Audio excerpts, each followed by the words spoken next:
We interrupt this broadcast for a special News Dudes report. Hello, and welcome to the 2 a.m. special of News Dudes. I'm your lead anchor, Matt Warren. And I'm Eric Roseman. Today we will be talking about the Cuban Missile Crisis. Yes, the Cuban Missile Crisis. The world came so close to a nuclear outbreak. Today is the 5-year anniversary of the start of our nation's greatest threat to homeland security. Here's Eric with the rundown of our show today. As you all know, the Cuban Missile Crisis was a bad time for our nation. We didn't have any idea what to expect from the Soviets or Castro's Cuba. We begin our segment today by explaining to some viewers what exactly the Cuban Missile Crisis was. Yes. The Cuban Missile Crisis was the closest the world had ever come to a nuclear war. The Soviet Union, being communist, took advantage of Cuba's location relative to the United States. Are you a communist, Fidel? Cuba's newly self-appointed leader Fidel Castro was a socialist who also supported communism. What we are. You don't know anything about. After taking advantage of the location, Soviets began building missile launch sites on the island. The goal of the Soviets was obvious, threatening the U.S. by pointing missiles to American soil. This data was collected by the United States U-2 planes. One of the most frightening statistics of the crisis was that there were 22,000 Soviet troops on the ground attending these missiles.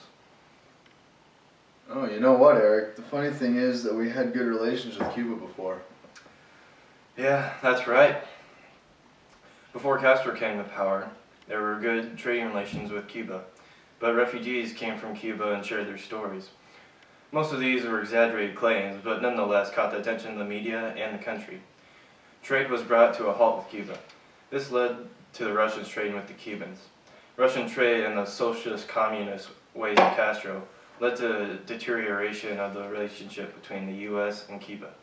A great distrust began to form. Trade with the Russians brought about relations between Cuba and the Soviet Union. On May 22, 1962, President Kennedy denounced the secret, swift, and extraordinary buildup of communist missiles. Let's see what he had to say. Good evening, my fellow citizens. This government, as promised, has maintained the closest surveillance of the Soviet military buildup on the island of Cuba. Within the past week, unmistakable evidence has established the fact that a series of offensive missile sites is now in preparation on that imprisoned island.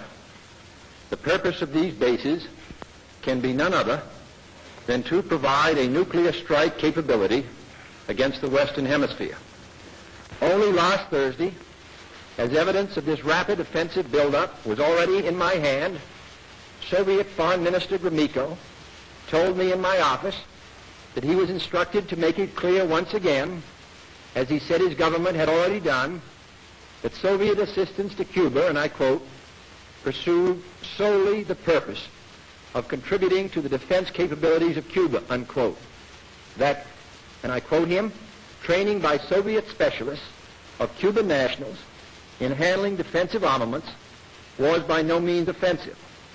And that if it were otherwise, Mr. Gromyko went on, the Soviet government would never become involved in rendering such assistance, unquote. That statement also was false.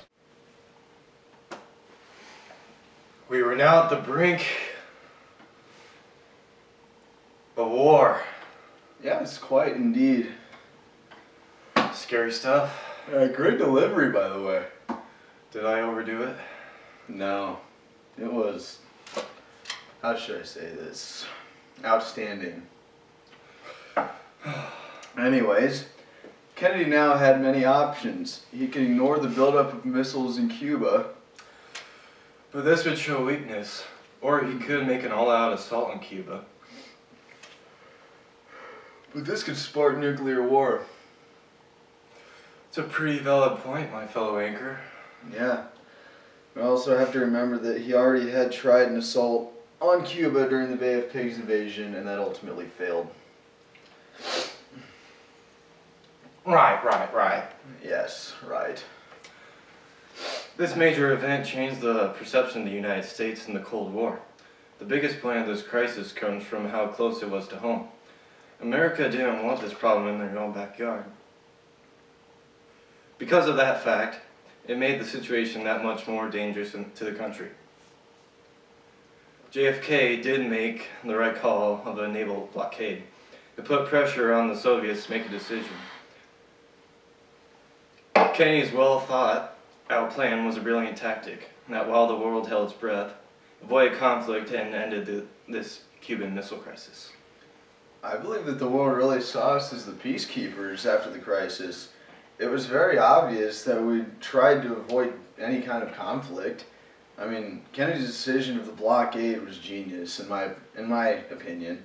But I also believe that the best moral decision made was to not use force or any violence versus Cuba. And I believe the whole world agreed that we made the right decision in the end. Indeed. I couldn't have said it better myself, Matt.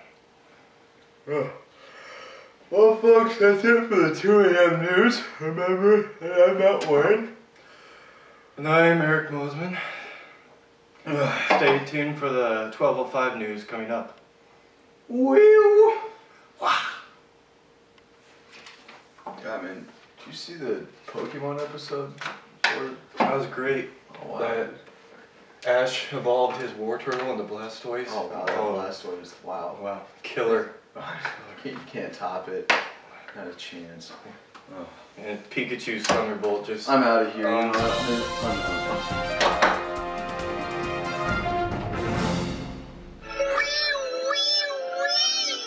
hope they have